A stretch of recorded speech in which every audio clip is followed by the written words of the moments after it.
Buenas noches, hoy día es miércoles 12 de julio del 2023 y nos toca revisar hoy día el, el libro primero de Corintios. Y ahora Eh, veo eso. Rosa María, ¿puedes apagarme todos los volúmenes, por favor? El tuyo también, gracias. Primero de Corintios, capítulo 10. Nuevamente les insisto una vez más, los subtítulos, que acá dice amonestaciones contra la idolatría, es subtítulos que han sido agregados a la Biblia original, a la epístola.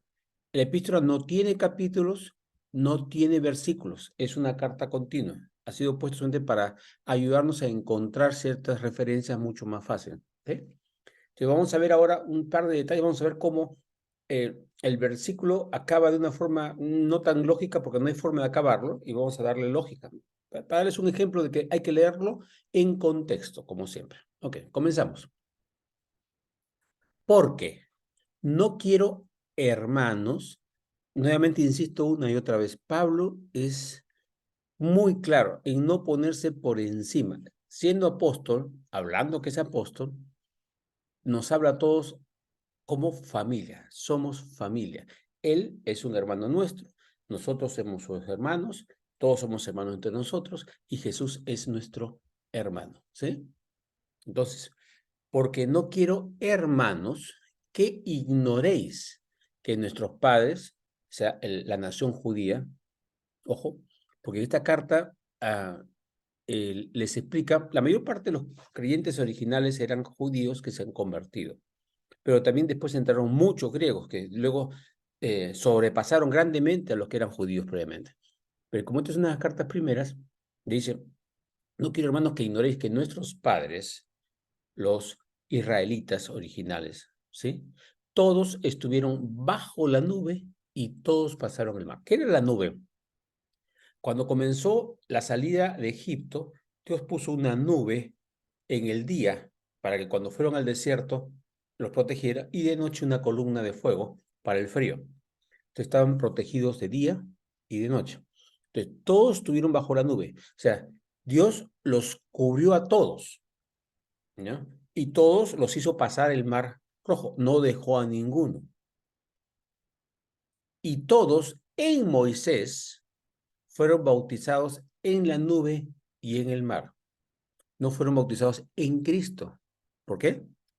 Porque Cristo todavía no había venido a cumplir su misión de salvación. Entonces, en Moisés fueron bautizados en la nube y en el mar. ¿Qué significaba ese bautismo ahora? ¿Como un bautismo de perdón de pecados? No, no, no. Bautizados significa sumergidos o protegidos o limpiados. Entonces, el bautismo es estar en la nube, tú eres parte de la familia que ha sido preparada y llevada por Dios para una misión. Y pasaron el mar. Ojo, pero pasaron el mar en seco.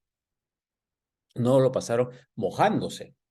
¿Ya? Porque les abrió un camino y pasaron por ahí. No hubo el bautismo que nosotros entendemos. Entonces, la palabra bautismo, muchas veces pensamos solamente en la ceremonia de echar agua encima. No, bautizar significa sumergirse, ¿sí? Y todos en Moisés fueron bautizados en la nube y en el mar. O sea, entraron a donde Dios había planeado para ellos. Ojo, ese bautismo no es el bautismo del Espíritu Santo, que es el que nos da la salvación, ¿no? Que es lo que viene después de Cristo. Seguimos. Y todos comieron el mismo alimento espiritual. Este alimento espiritual son dos cosas. En general, el alimento espiritual es la palabra de Dios. Ahora también todos comieron del maná, hay en otras traducciones. O sea, el maná no llegó en esos primeros días. El maná llegó después de que ya pasaron el Mar Rojo y después que ya empezaron a quejarse de hambre, ¿no? Y todos comieron el mismo alimento espiritual. O sea, Dios le mostró a todos lo mismo, que es Dios, que los protege, que es su pueblo escogido, que lo está llevando, que está por una nube encima de ellos, que le abre puertas, que defiende de sus enemigos, el mismo alimento espiritual, la misma información también. Y todos bebieron la misma bebida espiritual, porque bebían de la roca espiritual que los seguía y la roca era Cristo. Acá hay una referencia de que en un momento dado no tenían agua y Dios le dijo a Moisés que golpeara una piedra para que saliera agua y salió agua, ¿no? Y tomaron de esa misma agua, de esa misma roca. Pero la roca es Cristo y el agua es el agua de Dios. Otra vez, nuevamente la palabra. Todos bebieron la misma bebida espiritual. O sea, Dios le dio a todos, cuando Moisés fue y les contó sobre las leyes que Dios mandó y les habló, esa es la bebida espiritual también. Alimento espiritual, bebida espiritual. Y bebían de la roca espiritual que los seguía. ¿Cómo que eso que los seguía? Esa palabra seguir es como que estoy yendo detrás tuyo, en realidad es la que me protegía. Esa es la palabra, ¿no? Que estoy como tu retaguardia para protegerte, para que no te pueda atacar nadie. ¿No? Esa roca era Cristo. Miren qué interesante lo que está diciendo acá. Jehová, ¿ya? Yahvé, le dicen otros, no, no importa la traducción, la más aceptada es Jehová, Elohim, otra forma de llamarlo a Dios, él se presentó a Moisés. Y acá está declarando Pablo que ese que se presentó a Moisés era Cristo. O sea, cuando está en Juan 1, en el principio era el verbo, Cristo. El verbo era Dios y el verbo era con Dios, ¿no? En el principio, ¿no? Era con Dios. Por medio de él, por medio de Cristo, todas las cosas fueron hechas. Y en otro momento Jesús dice a su gente, a papá nadie lo ha visto, solamente yo. Pero hay apariciones de Dios en el Antiguo Testamento. Entonces, ¿cuáles son esos? ¿Quién se apareció? Cristo. ¿Ok? Entonces está diciendo, esa roca, esa presentación, el que los seguía y que nos seguía en todo momento era Cristo, ese pueblo. O sea, ese Jehová era Cristo. ¿Ok? La declaración acá. Pero, de los más de ellos, de la gran cantidad de ellos, de la gran mayoría de Dios, de ese pueblo, no se agradó a Dios, por lo cual quedaron postrados en el desierto. Dios lleva a todo ese pueblo, que eran millones de personas, los lleva y no los lleva directo a la tierra prometida, sino a una vuelta, porque en el camino directo los ejércitos enemigos eran muy numerosos. Entonces los llevó por un lugar más seguro y los lleva hasta la tierra prometida. Y ahí los presenta a la tierra prometida y Moisés manda 12 espías, 12 investigadores, 12 encargados que van por la tierra prometida a explorarla y regresan. Dos de ellos dicen, Dios nos ha dado una tierra preciosa, vamos, entramos. Y 10 de ellos dijeron, no, acá no podemos entrar, nos van a matar, no vamos a poder hacer nada. Esos otros dos decían, Dios viene con nosotros, ¿qué tenemos que temer? El pueblo no le hizo caso a esos dos. Uno dice a Josué, que siguió a Moisés y otro a Caleb, pero siguieron al resto del pueblo. Toda esa gente que no creyó en Dios, si Dios dice, yo te estoy llevando a tierra prometida y te lo voy a dar, no, tú no tienes poder para eso. Les había mostrado las nubes, les había mostrado el paso por el mar, les daba comida todos los días, lo defendía de sus enemigos, hacía señales y señales. Y no le creían, no, tú no puedes. No le creyeron. Por eso Dios no se agradó de ellos. Y murieron en los 40 años que estuvieron en el desierto. Solamente los que eran menores de 20 años, los hombres menores de 20 años, cuando, ¿cómo se llama? Salieron de Egipto y los que nacieron en el desierto fueron los que entraron en la tierra prometida. Todo el resto que no tenían, que no querían aceptar a Dios, fueron falleciendo, por lo cual quedaron postrados en el desierto, o sea, fueron falleciendo en el desierto conforme iba pasando los años, ¿ok? Y pasaron otras cosas más, no solamente eso de ahí, ¿ok? Y acá dice Pablo bien claro, mas estas cosas, o sea, todo lo que nos ha descrito Dios en el Antiguo Testamento, dice, sucedieron como ejemplos para nosotros. Hay otro versículo que dice, que no está acá, que dice, toda la escritura es inspirada por Dios y es útil para enseñar, para corregir, para redarguir, para instruir en justicia.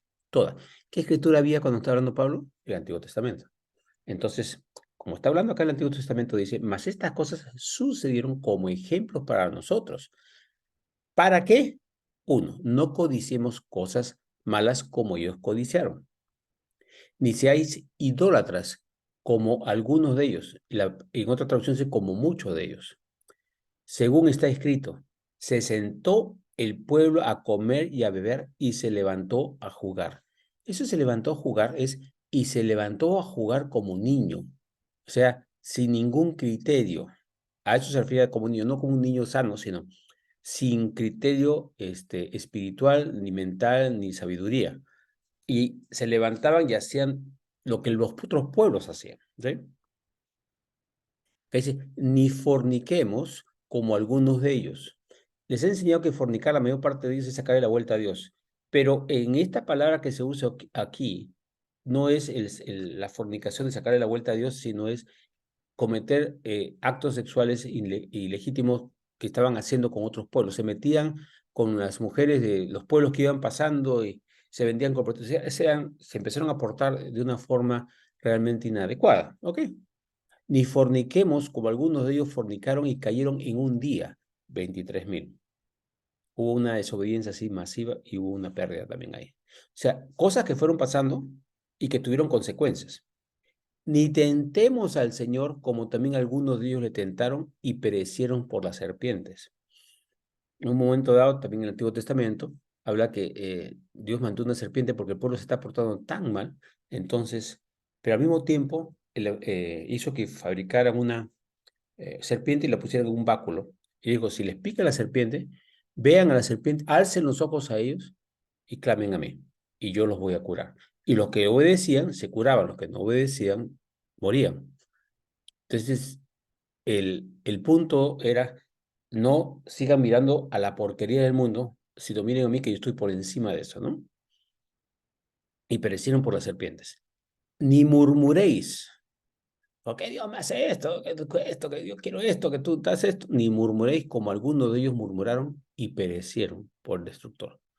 Como estás murmurando, no estás escuchando a Dios. Entonces Dios te quiere proteger y tú no lo dejas que te protege, entonces el destructor puede hacerte daño, ¿no? 11.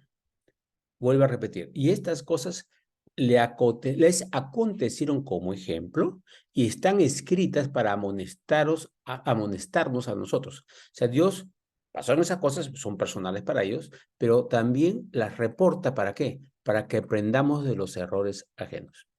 ¿Es sabio aprender de nuestros errores? Por supuesto, pero más sabio es aprender de los errores ajenos. Entonces, la palabra y las cosas que han sucedido a otras personas es para que nosotros meditemos y nos demos cuenta de las cosas que podemos caer para no caer en ellas. No esperar a que nos dé mal efecto en nosotros, sino darnos cuenta que eso produce mal efecto y evitarlas para evitar que nosotros suframos las consecuencias que, que Dios no quiere para nosotros. Por eso nos dice, están escritas para amonestarnos.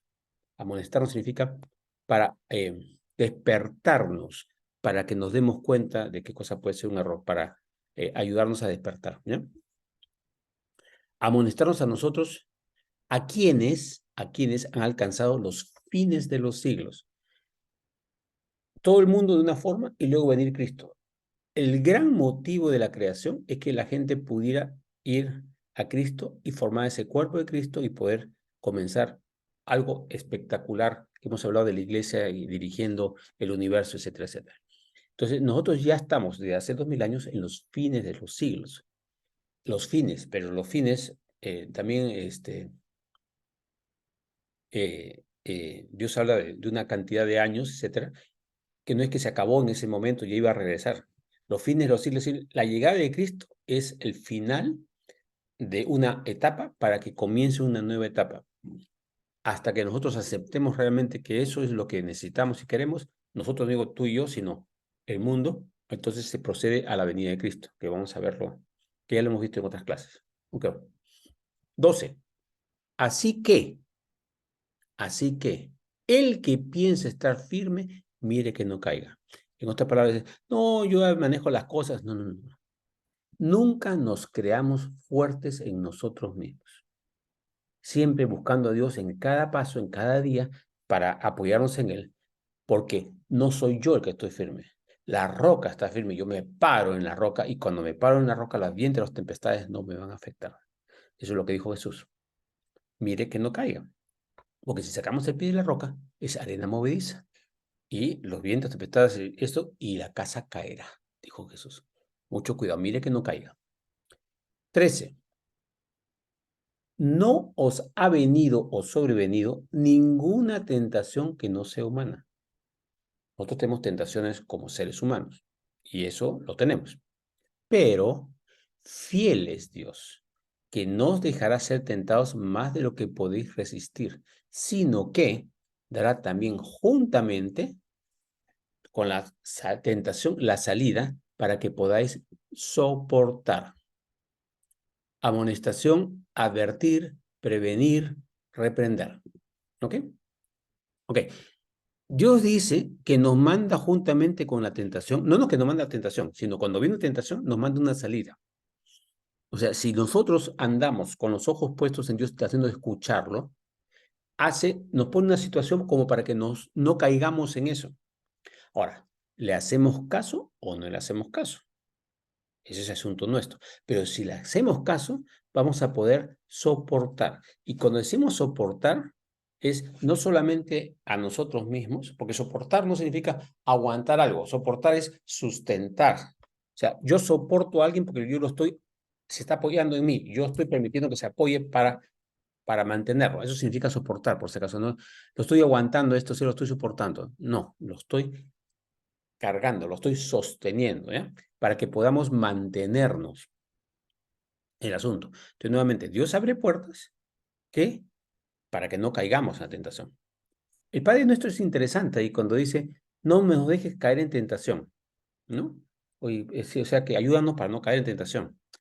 Pero en arameo y en las versiones más antiguas dice, aléjanos lo más posible de la tentación. Es bien interesante. O sea, si yo tengo una debilidad que es el alcohol, que no la tengo, gracias a Dios, es cuán lejos me pongo para no caer. O sea, nuevamente es cómo hacer para no caer en algo. Aléjate lo más posible de la tentación. Entonces, pero también Jesús, una de las salidas es, oye, no te acerques, pero Él te ofrece salidas siempre que hay tentaciones, pero que tenemos que estar con los ojos abiertos para no caer en ellas, pero tenemos el apoyo de Dios siempre, ¿ok? Por tanto, amados míos, huid de la idolatría. Acuérdense que ahí había muchos dioses y se hacían ceremonias para los dioses, comidas para los dioses, reuniones para los dioses, de todo tipo. Y todavía hay ciertos dioses ahora, pero eso vamos a conversar después al final. Pero vamos a ver qué les dice ahí en ese momento. Huid de la idolatría. Como a sensatos os hablo. En otra traducción dice como a sabios os hablo. Juzgad vosotros lo que os digo. O sea, escuchen esto y juzguen ustedes mismos si es correcto lo que les digo o no. La copa de bendición que bendecimos cuando se reúne uno en Cristo, una copa de vino que bendecimos y se comparte entre todos, que es la sangre de Cristo, el símbolo de la sangre de Cristo. Porque la palabra Jesús dijo, cada vez que comáis este pan y bebáis esta copa, hacedlo en memoria mía, para recuerdo mío, para que me tengan muy consciente que yo he dado mi cuerpo y mi sangre por ustedes, ¿no? Para mantener esa conciencia en nosotros. Ok. La copa de bendición que bendecimos, ¿no es la comunión de la sangre de Cristo? La palabra comunión, muchos lo entienden solamente como beber o comer algo. La comunión es unificarnos en. Entonces, la sangre de Cristo fue derramada no solamente para mi pecado, sino para el pecado de toda la iglesia, de todos los que creemos en Él y para los que van a entrar a la iglesia. Entonces, ¿para qué? Para comunión, para tener una unidad. La copa de bendición que bendecimos no es la comunión de la sangre de Cristo. El gran pan que partimos no es la comunión del cuerpo de Cristo. No es solamente comerlo, es acordarse de Cristo y acordarse de Él. Todos nosotros somos una familia. Él ha muerto por nosotros, somos sus hermanos, somos herederos y coherederos con Cristo, somos hijos del Padre Celestial. Es para mantenernos conscientes, ¿no? ¿Ok? Ok. No es la comunión del cuerpo de Cristo. Acuérdense, el cuerpo de Cristo siempre lo piensas en el pan, que es lo que nos han enseñado. El cuerpo de Cristo es Jesús la cabeza y nosotros la iglesia. Todo ese es el cuerpo de Cristo. El pan simboliza el cuerpo de Cristo, que físicamente fue partido por nosotros, pero espiritualmente es algo mucho más grande. ¿Sí? Entonces dices, siendo uno solo el pan, fíjate que ahora como dices, porque el pan es el cuerpo de Cristo y el cuerpo de Cristo es uno solo. Qué fuerte es esto, porque muchas veces decimos, no, yo soy de tal denominación, soy de tal, todo, momentito. Yo no soy de ninguna denominación, yo soy del cuerpo de Cristo, lo que tenemos que aclarar. Me reúno con tal grupo o tengo cultos con esta denominación. Bueno, es otra cosa. pero es un solo cuerpo. Siendo uno solo el pan, nosotros, con ser muchos, somos un cuerpo. Pablo en otras partes habla, unos dicen que son de Pablo, otros que son de Pedro, otros son de Cefas, de quien sea, de Apolos. Dicen, no, no son de ninguno, no son de ninguna denominación, son de Cristo y punto. Él ya veía venir todo lo que venía después, ¿no? Todas las divisiones que ha habido dentro del cristianismo. O somos un cuerpo, pues todos participamos de aquel mismo pan. El pan que partimos es Cristo, que es la cabeza, y nosotros el cuerpo. Cada vez que lo hacemos, estamos acordándonos de que somos el cuerpo de Cristo y cada persona en el mundo que ha recibido a Cristo como su Salvador es parte de ese cuerpo y parte de ese mismo pan y somos parte de la misma familia. ¿Ok? Todos participamos de aquel mismo pan. Ahora dice, mirad a Israel según la carne. Fíjense los judíos, según la carne. Los que comen de los sacrificios no son partícipes del altar. Las ceremonias hacían sacrificios, partes se quemaban y partes se cocinaban y celebraban con esa comida juntos como falla. O sea, por ejemplo, tuvo una familia de 20, se iban con un cordero, lo entregaban, parte iba para los sacerdotes, porque era parte de la ofrenda, y la otra parte, que había sido entregada también al altar, comían de eso. O sea, los que comen de los sacrificios no son partícipes del altar, porque esa es una comida que ha sido entregada a Dios y la comes con alegría como familia. Ese era como eran los sacrificios. Todo el mundo piensa que sacrificios sencillamente era quemar. No. Algunas eran ofrendas quemadas, que eran para ciertas cosas específicas, pero la mayor parte uno iba, entregaba un pedazo, como le digo, era para los sacerdotes, y el resto era para la familia de los que estaban llevando la ofrenda, y comían la ofrenda juntos, celebraban con esa ofrenda. ¿Ya? Ok. ¿Qué digo, pues? 19. ¿Que el ídolo es algo? ¿O que sea algo lo que se sacrifica a los ídolos? Los ídolos no son nada, es una piedra que no significa nada. Los ídolos no son nada. ¿Y lo que se sacrifica a los ídolos vale algo? Tampoco vale nada. Antes digo que los gentiles sacrifican, a los demonios los sacrifican. Cuando tú no sacrificas algo a Dios y estás diciendo para un Dios, no lo estás haciendo para Dios, estás haciendo para los demonios. Pero, ¿el ídolo vale algo? No. ¿La comida vale algo? No. Pero lo están ofreciendo a un demonio. ¿Ok? Es lo que está diciendo Pablo acá.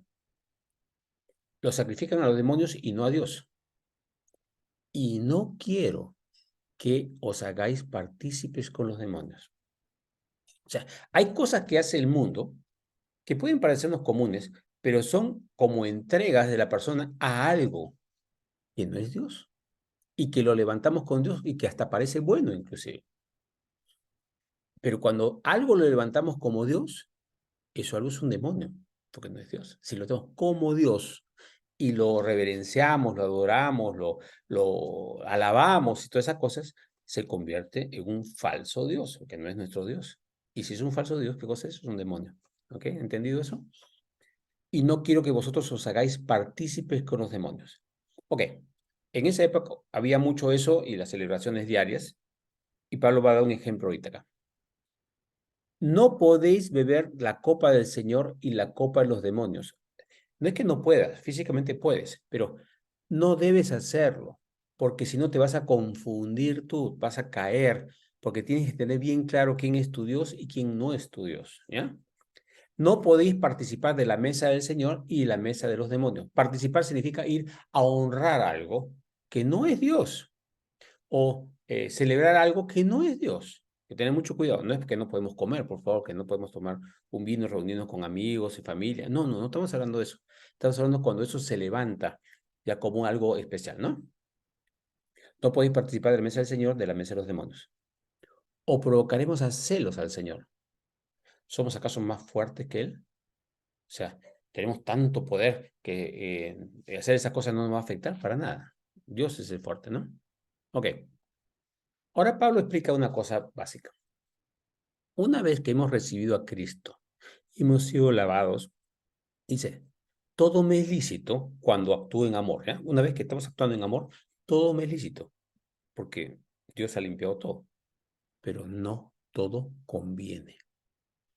Bien importante. O sea, nos ha dado libre albedrío, pero no para usarlo como locos, sino para decidir qué cosa es lo que realmente conviene. Jesús dijo, por sus frutos lo conoceréis. Otra vez dice Pablo, todo me es lícito, pero no todo edifica. Si no me da buen fruto, ¿para qué lo voy a hacer? Si no da fruto para otra persona que lo que yo hago, ¿para qué lo voy a hacer? ¿Ok? Seguimos ahora, 24. Ninguno busque su propio bien, sino el de otro. Cuando actuamos, ya somos hijos de Dios, ¿correcto? ¿Quiénes somos? Linaje de Dios, sacerdocios especial, reyes, bueno, todo lo que Dios nos ha dicho que somos. Entonces, ya tenemos toda esa riqueza. Entonces, ¿qué tenemos que buscar? Transmitir esa riqueza a otros. Entonces, cuando empezamos a amar, cuidar a otros, esas bendiciones nos caen a nosotros de paso. Dios nos protege, nos da más cosas. Entonces, no estamos buscando nuestro propio bien, estamos buscando bien de otros, pero al hacer eso, ¿qué cosa pasa? Recibimos un montón de bendiciones. Pero cuando buscamos para nosotros, baja. Es interesante. Más das, dice, por eso dice, dad y se os dará. Medida buena, apretada y remecida darán sobre vuestro regazo, porque con la misma medida con que medís, os volverán a medir. Dad y se os dará. O sea, Dios dice, piensa en los demás y vas a recibir mucho más de lo que es pensar en ti mismo. No me refiero solamente a lo físico, porque lo físico puede hacer que trabajando y buscando puedas conseguir dinero. Pero estás recibiendo paz, estás recibiendo consuelo, estás recibiendo paciencia, estás recibiendo los frutos del Espíritu y todo lo que realmente estás buscando. Entonces no tenemos que buscar nuestro propio bien, sino el bien de los demás. Entonces actuamos de esa forma y recibimos bendición. Acuérdense, nuevamente el versículo. Es necesario que el que se acerca a Dios crea que éste existe y que es galardonador de los que le buscan. Dios nos busca ¿para qué? Para usarnos. ¿Qué le dijo a sus apóstoles? Id y hacer discípulos de todas las naciones. A Pedro que le dijo, Pedro, ¿me amas? Y Pedro dijo, Señor, tú sabes que te amo. Apacienta mis ovejas. ¿Cómo me demuestras que me amas? Apacienta mis ovejas. En otros no busquemos nuestro propio bien, sino el de otro, y vamos a recibir bien para nosotros. Pero no lo busquemos egoístamente, sino en amor a los demás y vamos a recibir todo lo que Dios quiere darnos.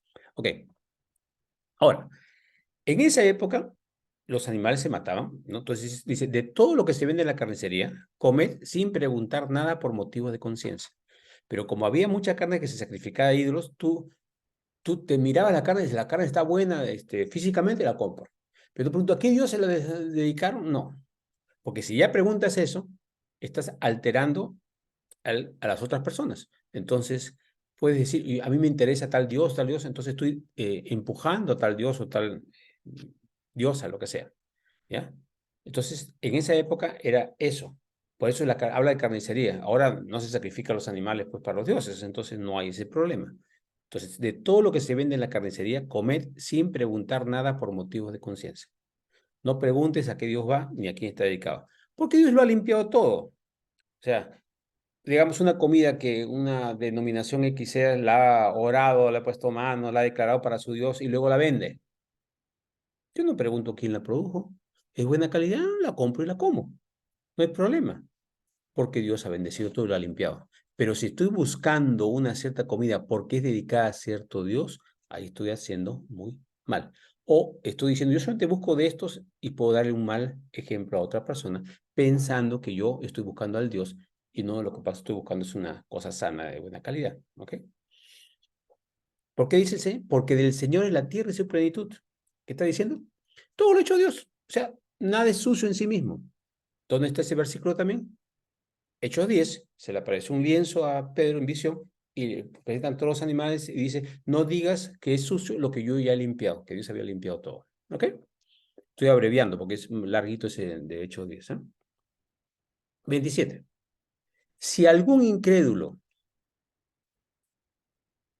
ojo, alguien que no ha recibido a Cristo, ¿ya? Esa sería la palabra, según gentil, alguien que no ha recibido al Señor. Si algún incrédulo os invita y queréis ir, de todo lo que se os ponga delante, comed sin preguntar nada por motivos de conciencia. O sea, yo lo limpio, me lo dan, lo como. Más, si alguien os dijere, esto se fue sacrificado a cierto ídolo, a tal ídolo, no lo comáis. Por causa del que lo declaró, no por ti. A ti no te va a hacer ningún daño. Pero el que te lo dijo, te ve a ti que dice que eres el que defiende al Dios verdadero y al comer de algo dedicado a los ídolos, para esa persona esta persona está adorando a este Dios también, lo está honrando a este Dios, ¿ok? Entonces nosotros no podemos honrar a demonios porque damos un mensaje equivocado a la gente, porque nos hemos presentado como hijos de Dios. No es que sea malo para nosotros esa comida ni que nos vaya a afectar espiritualmente, sino por cuidar a la otra persona, no debemos comerlo, ¿ok? No lo comáis, dice, por causa de aquel que lo declaró y por motivos de conciencia. Conciencia del otro, no la tuya. Porque del Señor es la tierra y su plenitud. Lo vuelvo a repetir. Y acá explica, la conciencia, digo, no la tuya, sino la del otro. ¿Por qué? Pues, ¿por qué se ha de juzgar mi libertad por la conciencia de otros? Entonces el montito dice, oye, pero si yo soy libre y sé que eso no hace daño y puedo comerlo, ¿por qué me van a juzgar por otro? Ah, dice la gente, ¿no? Está diciendo Pablo acá. Y otra vez dice, y yo, si con agradecimiento participo, ¿por qué he de ser censurado por aquello de que doy gracias? En otras palabras, dice, miren, yo me estoy portando bien, yo estoy dando gracias a Dios por la comida que me presenta y yo no adoro a ningún Dios, pero la otra persona al decirlo, como para él ha sido educado en que eso es una adoración a un Dios, nos está viendo a nosotros adorar. Y como representante de nuestro Padre Celestial tenemos que tener cuidado. Ese es el punto por la conciencia del otro. No, para mí no es pecado, pero como lo puedo hacer tropezar al otro, no lo hago por amor a la otra persona. En privado en mi casa lo como sin problemas, pero no lo anuncio que yo estoy comiendo carne sacrificada a ídolos. O sea, que no estoy siguiendo ejemplos del mundo que no son los correctos. Pero si sabemos que no hay problema, no hay problema, ¿no? ¿Ok? 31. Entonces vuelvo a repetir. Si pues coméis o bebéis o hacéis otra cosa, hacedlo todo para la gloria de Dios. Esto es clave. Le repito la oración que hago todas las mañanas. Padre Santo, salgo en tu nombre, como hijo tuyo, o mi hijo, una hija o mi esposa como hijas tuyas, como tu familia, para tu gloria. Úsame para tu gloria. Esa es una oración de todos los días, por si acaso. Entonces dice, si coméis o bebéis o hacéis otra cosa, o sea, vais a trabajar, vais a pasear, vais a jugar, vais a ir con unos amigos a comer, no importa. Hacerlo todo para la gloria de Dios. ¿Ok? Para mostrar ese amor de Dios a los demás. Ahora, 32. No seáis tropiezo. O sea, por vuestro comportamiento no hagáis que la persona se aleje. ¿A quiénes? Ni a judíos, ni a gentiles, ni la iglesia de Dios. Acuérdate que la gente cuando recién está empezando, tiene muchas cosas que no reacciona bien a esas cosas porque no tiene buena información o todavía no la ha podido aceptar. Si son dos personas que son muy maduras en el Señor, pueden hacer cosas entre ellos normal, pero hay mucha gente que eso le afecta mucho. Hay ciertas cosas que no enseño, siendo verdades de Dios, no las enseño al comienzo a ciertas denominaciones. A cada denominación lo guío al Señor y a su poder y a su amor y su verdad. Y después de un tiempo, si necesitan, empiezo a decir otras cosas en que pueden estar errados, pero no les mando el golpe de frente porque los afecta y no quieren recibir nada. ¿Ok? Entonces, nuevamente, no seáis tropiezo ni a judíos, ni a gentiles, ni a la iglesia de Dios. O sea, en otras palabras, no seáis tropiezo a nadie. Como también yo en todas las cosas agrado a Dios, o sea, esa es mi misión, dice, ¿cómo? No procurando mi propio beneficio, vuelve a decir lo mismo, sino el de muchos, para que sean salvos. O sea, nuestra visión es, mi comportamiento no es para que Dios me premie, no. Mi comportamiento es para ser ejemplo, para que las demás personas quieran ese mismo Dios y puedan recibirlo y ser salvos. Ok. Gracias, Padre, por esta carta. Te agradecemos en el precioso nombre de tu Hijo Jesús. Amén.